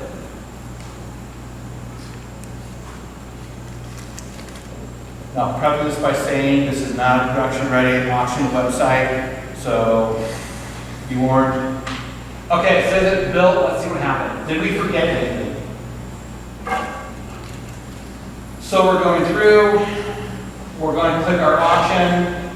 It says auction service type, all components, there's no register service type, interface, iAuction interface. Okay. So it says we have forgotten to register.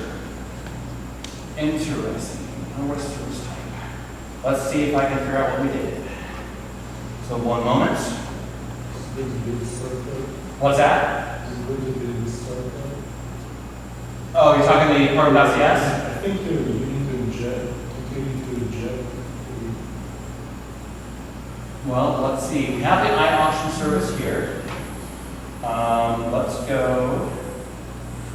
I'm still listening, by the way. I'm still listening. Let's go to our local program. I think it's already stopped here. So let's go down to our program.cs. Sorry, trying to move this.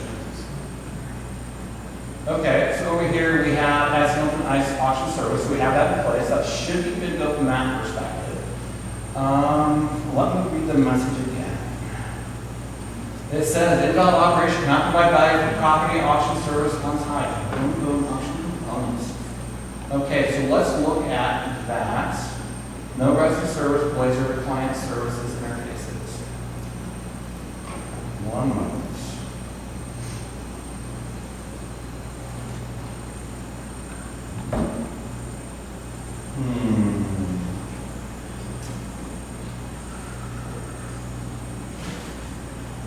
In my perspective, I think we were good to go, but obviously not. I'm going to click back to auction service and we'll do a couple checking here. Okay, so we got our client services, we're good to go.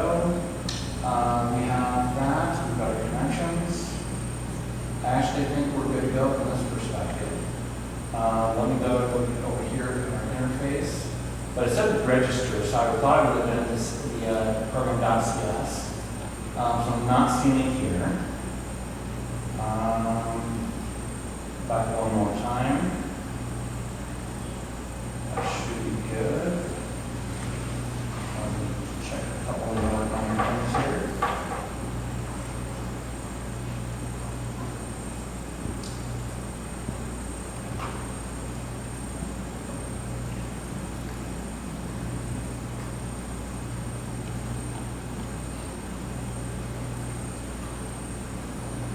I wonder if I got my namespace incorrectly on my program.cs.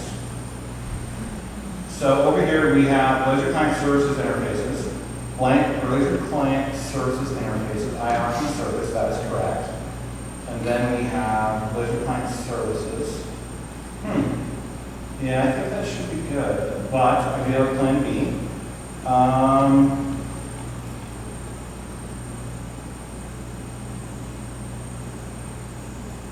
You know what? We're going to shut down the program. We're going to open it back again. Could be Visual Studio. Actually, should have the wrong thing. Stop debugging. Yes.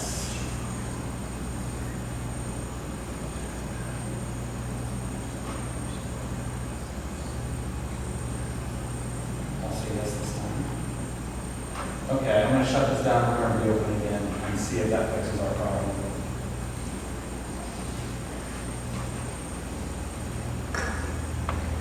Long story short, it says you don't have a service registered, and you see it's clearly registered, you're thinking, that was registered. So we have a Thursday night SignalR.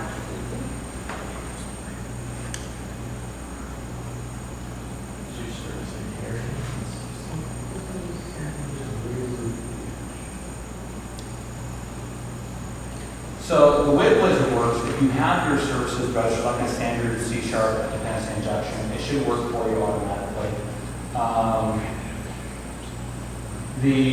Maybe we don't have it injected at the top of our page. That's why mine is going right now. Let me move this out of the way. We'll come back here so you get the same error. So services, Blazor, program.cs, like you normally do your services injection. But then when you go to use that service, just like a normal controller on a normal C# page, you've got to have that service there so it can be injected into your normal C# class. So that's my guess. I thought I saw it there previously, but obviously probably not. Oh, look at that. Now let's see what it says.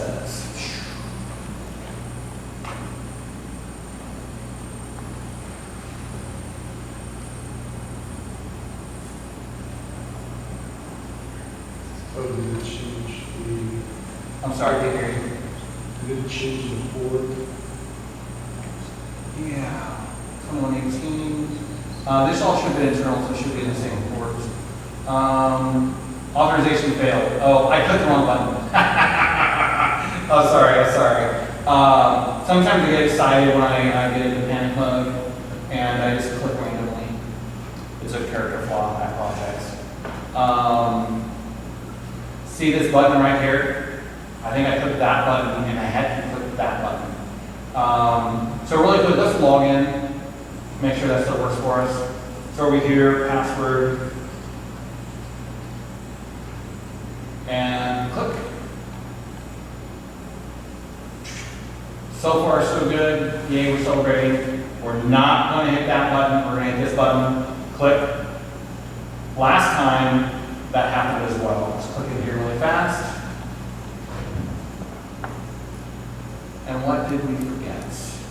Render assembly, unknown exception, render component, failed to fetch. Boom, boom, boom, boom. JavaScript, JS object. Did I forget something with the JS? Interesting. It looks like SignalR is confusing connection, isn't it?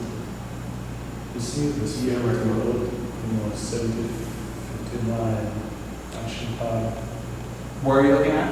On the top of your screen right now, it says fail to load resource right out of this. The first red one. Yeah, right here. error connection refused. 059. Oh my gosh. Earlier, when we posted it, when we were coding it, we said, hey, this port is probably wrong. We're going to need to change this port. And it's come back to bite us. Okay, so now we understand. This is a local port. Let me see if I still have the ASP port available for us. At 7275. I think that's what we need, but we will keep it in memory. Have a good night. You too. Thanks. Let's go back to our code. You know what? I'm going to just get both our ports down really fast. So I got a 7275, 7275 there, and our other ports, one moment, was 7218. 7218 and 18 is our UI, and 75 is our API. Okay. Now we got that. Now we'll go back into our code. Let's look at our components. That's our runtime that's injected, our services injected. That's what I originally thought the problem was, potentially. We'll go down here, and I think we had it hard-coded in one of our pages. One moment. Well, I see if we can find it. I don't see it in our component. Note to self, whenever you see the problem, stop what you're doing and fix it immediately before you forget it 10 minutes later. Okay. Where to come through? I didn't see it here. Was it in our service? Wait, yep, okay, it's right down here. Right there. That is our culprit. Okay, so we were doing the 7275. 7275. Okay. Now we'll start.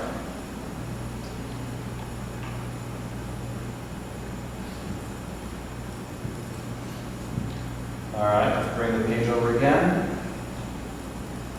I will go ahead and log in one more time.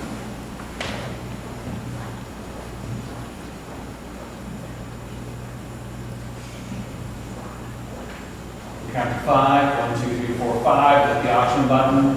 1, 2, 3, 4, 5, 6, 7, 8, 9, 10. What? Okay, so this is good. This is good news for us. So it looks like we fixed the issue. We're going to come in here. Now right now, we do not have another client who is up and running, but we just placed a bid to our API, and it has gone back to our client and said, hey Tim, you made a $150 bid on an antique clock. And then some time passes, our job script just hit because our auction ended because of our time. So that's pretty cool. That's pretty cool. Now let's go ahead and say, all right, let's go ahead and we're going to restart everything again. This time, we're going to go ahead and have 2 clients in.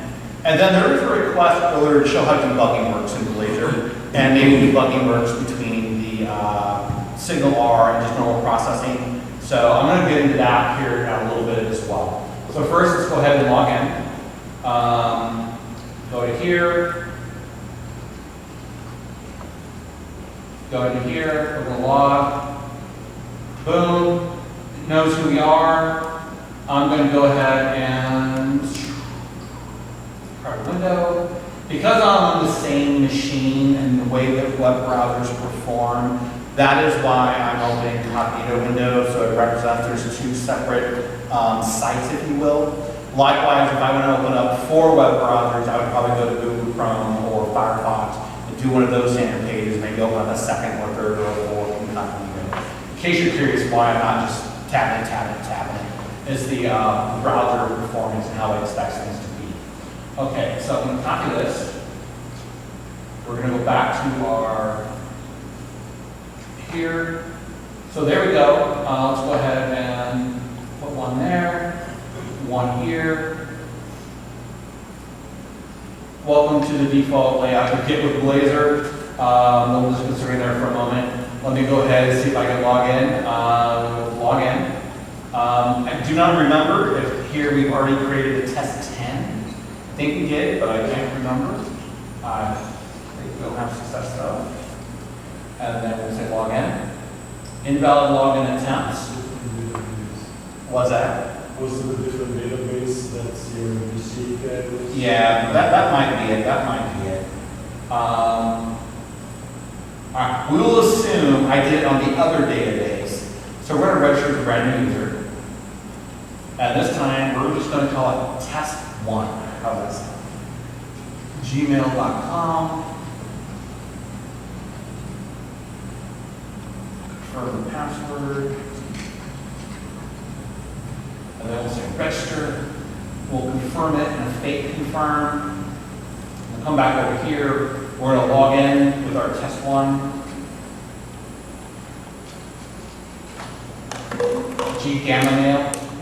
At gmail.com. That's kind of funny. And then we're going to log in. Okay, so now we have 2 clients. Both people want to attend an auction. Come back over here. Nothing too crazy. One is Tim, and the other one is test1. We come over, we're going to do an antique clock. We're going to say 124, whatever that is, 124.60. We're going to prep it for the antique clock, and we're going to say, hey, let's do 150.00. Earlier into the logic, I did not put competitive bids, price incrementals, and all that kind of stuff. So this is just me putting in information. But we click our bid, boom. We click the bid, boom. You know, I'm going to race it. I want 1,999. I'm going to put a bid in. Boom. I'm going to put a bid in. Let's do 1,500. Darn it, I lost. Okay, so we were competing. We were racing for our bids. We were trying to gamify the system a little bit. And it looks like I have won, which is the Timothy side.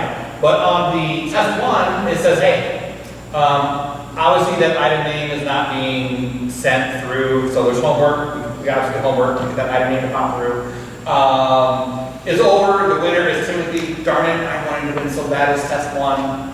SignalR, and kind of in a nutshell. You communicate very fast, very quickly, multiple clients. How do you wire it up? Go to your program.cs, add it in your ad services, SignalR, Azure SignalR. Maybe you're actually doing the cloud, Azure Cloud, then you just add a dot, Azure after that, and it'll all pop for you. And then you'll either have your local SignalR or your app SignalR or your actual cloud Azure SignalR. Down at the bottom, you just do your map hub, put in your object class name, put in whatever route path you have, in your C# folder structure, your System Explorer, just create a hubs folder, add in your My Cool Hub, whatever that is. Then you go to there, you add logic into it, and that's it. Really straightforward and really cool. The cool thing about the Blazor side of the house is you don't have to have all those extended JavaScript files.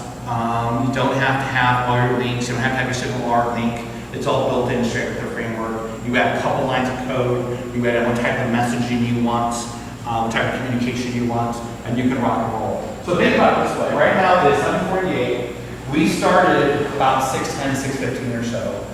We went through an MVC presentation really quick, sorry about that. Then we broke into a brand new solution. We created Blazor clients, we created an API, we swapped out the native weather service to the actual API weather service. I only did that to make sure that they were connected on the same ports, by the way, in case you're curious why I did that. That was just save us work later on, which obviously 15 minutes ago, we're like, I don't know, maybe we should remember that port. Anyway, but that's how kind of straightforward it is. And it's a very, very powerful tool. And if you go to the Azure website, log into your personal portal account, you can see how you can scale it up. And what the really cool thing about it, it's not free if you use the Azure cloud, but it's, from a company perspective, it is free. It's like $50 for millions of messages. And for a company, that's nothing. For a personal developer, I might be willing to spend $50 for X amount of millions of messages a month, as an example. Another good thing about SignalR is IoT as an example. We talked about, in the presentation for tonight, we mentioned IoT. Specifically, I was a consultant in tech systems through CSG, and they had a contract with a marina company, the largest marina holding company in the world, actually. And they have hundreds and hundreds of marinas all around the globe. And one of the things that they do is they have, when the boats come into a little, their slip or their dock, if you will, they have to fuel up. And those are IoT devices where they're sending messages back and forth, back and forth, back and forth. And one of the reasons why SignalR has a value is they were doing this called a Redis backplane. And I don't have a whiteboard right now, so I'm going to try to pantomime a little bit. For those who don't know what a backplane is or a Redis backplane is, let's say you have, in the marina scenario, you have Houston Marina. Houston Marina is here. Houston Marina has hundreds and hundreds of boats, and people go in to fuel up, it sends messages. Well, because the system is so large, it sends it back to the server, but there's actually multiple servers. So if you want this system, send it to the server, and you want to talk back to this system over here, you have to have some type of message of transport. So what a backplane does, it all sends it back here to the home server or home servers. They send a message to what's called the Redis backplane. Then that then broadcasts the messages everywhere. That's one implementation. The SignalR says, no, we're all in the Azure cloud. We're going to keep track of those connections for you. You don't need a backplane. You can just straight up use the Azure SignalR cloud solution for you, and it will have all those communications. We already saw how it keeps connected. It just knows. It's phenomenal. Instead of using the API, you could put that stuff in the server. Oh, you mean hosted native in the cloud? Yeah. Well, or the cloud. Yeah, so I have not hooked it up directly with the cloud for like an app. I'm sorry, I just have the server in the cloud. You did not need the actual API. From a, that's you've done this? I didn't go to. Okay. I've had conversations about it, but I hate saying things as definitive until I personally have done it. So I think you're right just from that standpoint, but I haven't personally done it, so. And basically what he's talking about is, hey, I have an app, there's no server on it, it's just WebAssembly talking to WebAssembly. WebAssembly talking to the server part. Yeah, I think you have to have a server of some kind. Well, since you have the server WebAssembly, it was, you just need to put it in the server part. Oh, you're talking, yeah, I see what you're saying, okay. Any questions, General, about what we're talking about tonight? I don't know. What is the benefit of the WebAssembly? Where would you use that compared to just interactive servers? Okay. WebAssembly is actually JavaScript. So you have an app that's a JavaScript app, compiled WebAssembly as it's deployed to the web, even though it does have your .NET environment is faster than normal compiled JavaScript. So that's one plus why I'd want to use it over something else from that standpoint. Why else would you want to use WebAssembly? Yeah, But we the just have images, a page with a lot of hidden database and back and forth like that. A form and- Okay, I got you. Okay. So the question is, why maybe WebAssembly versus maybe like Blazor Server perhaps? Okay. So I'm going to break this down. I have to talk about Blazor Server all the time, okay? So Blazor Server looks exactly the same as WebAssembly, okay? If you know Blazor Server, you 100% know WebAssembly. And if you know WebAssembly, you 100% know Blazor Server. The code looks 99.9999 identical, okay? So let's get that out of the way first. Use cases. Blazor Server is always connected to the server, which happens to be the app. So let's say, for example, I have a company, and I want an internal website just for my company, and I'm going to use it for maintenance processes. Let's say you have a bunch of maintenance tables as an example. So if I had a maintenance table scenario, I would use a Blazor Server project because the ideal scenario, according to Microsoft, 800 to 1,000 concurrent users. Why would you want to use that versus WebAssembly? Because you can go straight to the business layer, you can go straight to the database. You don't have to have the call to the API. You don't have to have like a separate services section. So for example, if you say, hey Tim, can you create a application? What would you choose? Would you choose Blazor Server or choose WebAssembly? If I know my user base is less than 800 users, I would say I'll do a Blazor Server project and I'll have an NA framework and everything wired up in probably 45 to 60 minutes if I know what the requirements are. You can say, what do we say, get the website going, you can get all your functionality, get your ads, your saves, you can get a list page showing all your data, and you can do that in 45 minutes with Blazor. Absolutely. Because everything is right there for you. WebAssembly says, hey Tim, I have 1 million users. I need to talk to the server. I need all kinds of resources. Well, it's probably going to take me 60 to 90 minutes to get that running for you. And only because I have to add those 2 folders called services, for the most part. Get that routing working a little bit for the most part. But you saw how that works because I did it, even though I did it for the hubs, it's the same thing as normal web development talking to an API. You just have your HTTP client, you put your route, are you doing a post, are you doing a get, what are you doing? Exactly the same. So that is the 2 differences. So because I'm lazy, and if it's only X amount of users, I'll always do Blazor Server. Because I don't have to do the service folders, et cetera, et cetera. But if I'm not lazy, or I have more than 400 or 500 users, then WebAssembly is the default. It takes a couple extra minutes just to do some architecture, and that's it. It's pretty much a sign build. There's another thing. So and again, I haven't looked at the WebAssembly for quite a while, probably more than a year, maybe that's changed. But last time I looked, for running WebAssembly, you're downloading to your client browser. Mm-hmm. You're downloading all these assemblies for .NET. Mm-hmm. With the server, you don't need it. You just Correct. So what data connection is mostly like a server-side rendered web page, let's say Next.js or something like that, versus WebAssembly is like a React.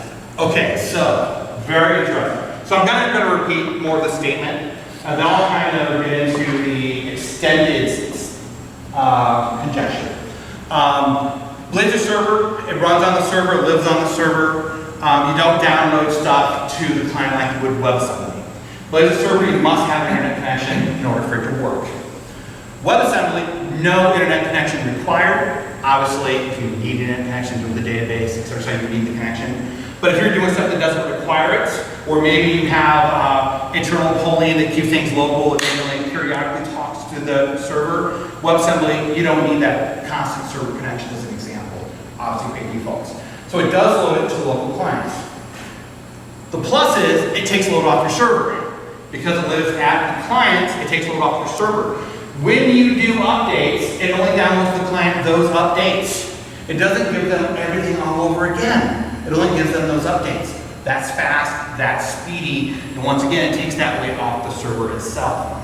You had another point, which you mentioned server-side rendering, and then you brought up React as an example. Yeah, like React and Next.js. With .NET 8, you can render your HTML pages on the server and send them down the pipe.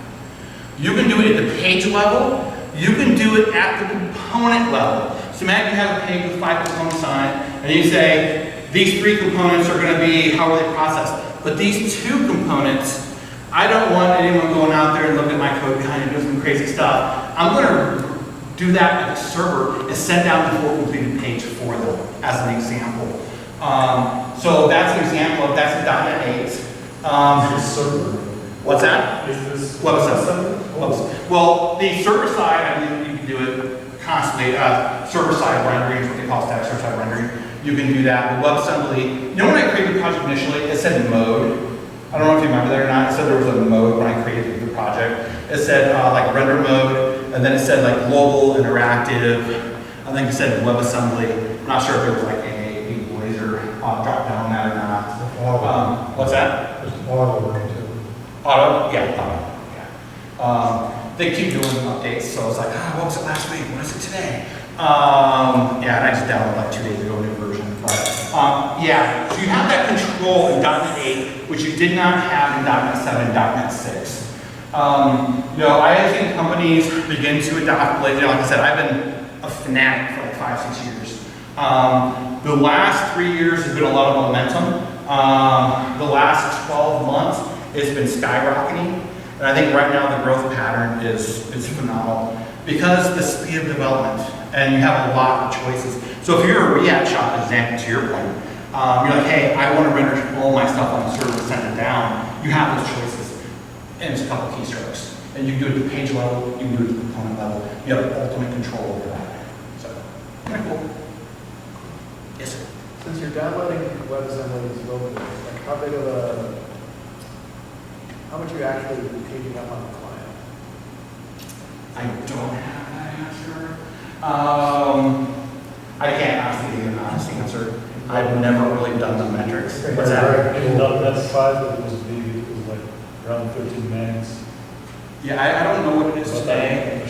I do know, since you're talking about .NET 5, if you guys have ever read the improvements in .NET in general, you know, from 5 to 6 is like I said, you know, 40 to 80% improvement, 6 to 7, some places 80% improvement, .NET 8, some places 95% improvement, even dictionaries. Dictionaries from 6 to dictionaries from .8, 95% faster. Yeah, crazy.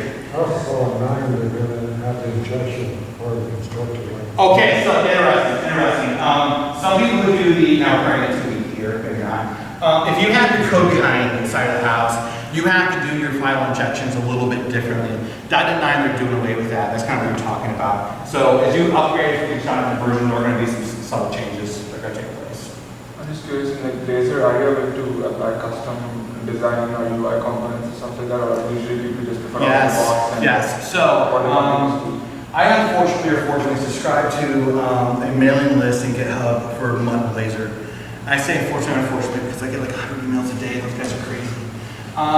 It's a free component library, very easy to install. It has like 100 things out of the box for you. I would not recommend it for #1 charting component software. Everything else, hands down, is the best. I have done comparisons. Blazor is what I would recommend. If your company doesn't do a lot of charting, I would recommend it for your company. It has a lot of attention. And if you find a control doesn't work how you want it, obviously you can go back to what's going to say how to do it myself. So Blazor. Fusion is probably the best paid version that's out there.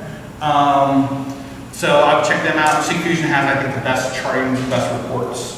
But that has a price tag as an individual you might not be wanting to pay. As a company, I think it's like maybe 60, 70 bucks a month, which could be steep for some companies or not. But if you just want to practice on your own, check out Blazor. You know, you'll maybe the very first time it'll take you X amount of time to get up and running. But as soon as you get 2 or 3 days into it, you'll be like, oh, this is awesome. So, any other questions? So I was requested to do some debugging really fast. So I'm going to get into debugging. It's nothing revolutionary. I'm not going to spend too much time on it, but just to kind of show you. Let's go ahead and we'll just click OK. We'll stop. Let's just stop this. Okay. Really quick, I'm just going to go to the page. Hey, I want to debug my web page. Hey, I want to debug this on initialize. That'd be kind of cool. Hey, I want to debug this component. I want to debug this component in the web page. I want to do it on initialize.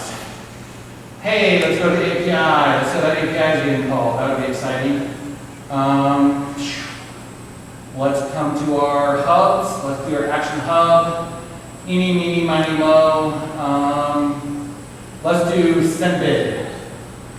And let's start.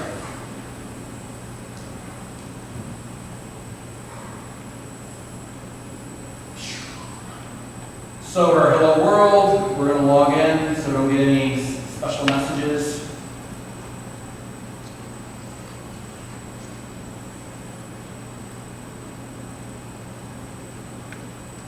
Now let's go to our auction. Boom, uninitialized. So we know we're navigating to our auction page. There's our route at the top. So immediately we fly into here to our auction. We do our uninitialized.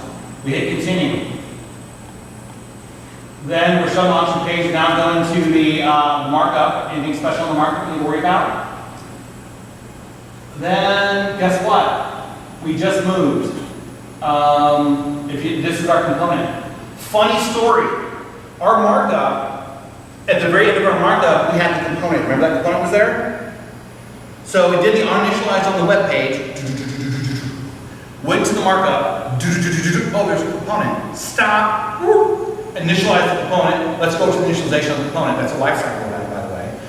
Hits there automatically. So the web page is still getting ready to process, getting ready to do stuff, but we pause to see what is up with this component. And we hit the lifecycle hook on initialize. That's extremely convenient.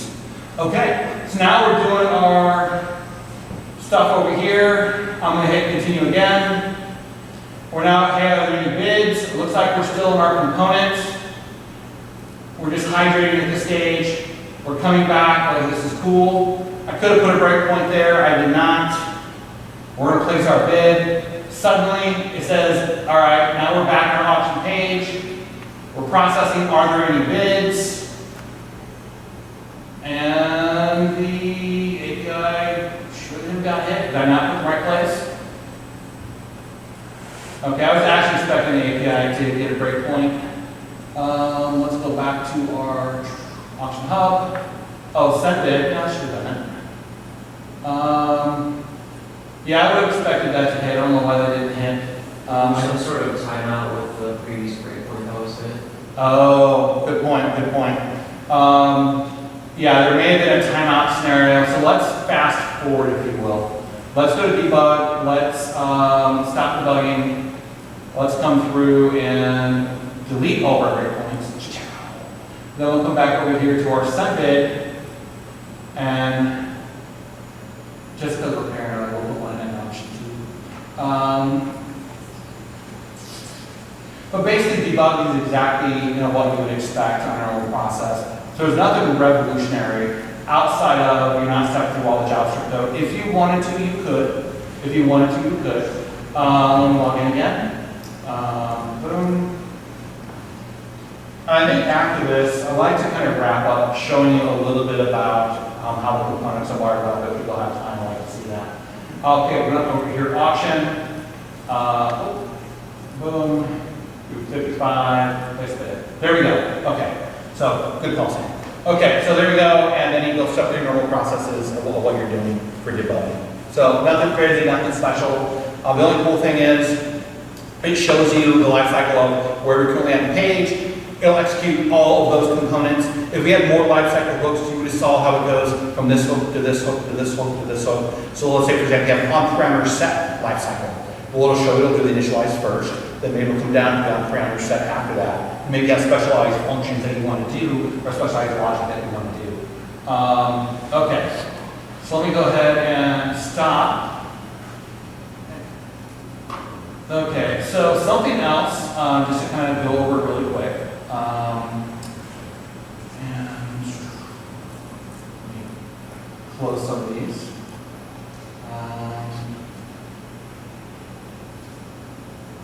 Close this.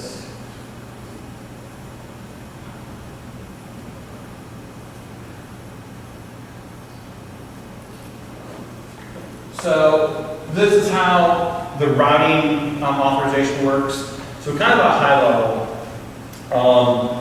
From program.cs, we also have the code where it says app.start or app.run at the bottom of program.cs. At that stage, it says, I've got everything I need to go ahead and build my Blazor application. Part of that is this level 1, if you will, component. And what it says is, the router assembly will control everything. Inside my router assembly, I'm going to have my authorization. So I'm automatically going to know authorization through my entire website. And you'll notice I did the authentication state provider and injected it in. That works because at level 1, stage 1, we have captured it and it belongs at the start of our application. It knows all of our routes and it can associate permissions, authentication with all of our routes. Which also means when you go to your nav menu, you can put admin only, you could put customer only, you could put not authorized, and you can do it on the fly with a quick tag. You don't have to do anything else because you get it out of the box for free. And you can do that on every component, every page, anything you want to do. You can have generic authentication, are you logged in, are you not logged in, roles, however deep you want to do, you can do that with. And it's really, really nice. Anyway, that's kind of the high level. That's all I got for tonight. Unless you guys want more questions. You guys have been very attentive, very nice. Not too brutal, not too brutal. I appreciate it. So, okay. My only thing is Sunday, I will go ahead and have everything ready to go on the website. Once again, it's not production ready. Like, how did it work on Friday or Thursday? But Sunday it works like this. It's the same code. Don't forget to do the update database, or you can try the 4th version. That finally worked. The last possible version that worked for us. Once you do that, you'll create your own database. You can do that database migration, if you will, and then it will automatically work for you as far as the authentication process goes. I did think it was kind of cool tonight to go through the WebAssembly portion, the API portion, the authentication portion. Once again, if you do try to set up your own identity with the API, you're going to have to run into the Entra unless you do something else special with that. It does require a little bit of work to get that going, but it is a little intense. So, anyway, that's it. Thanks, everyone.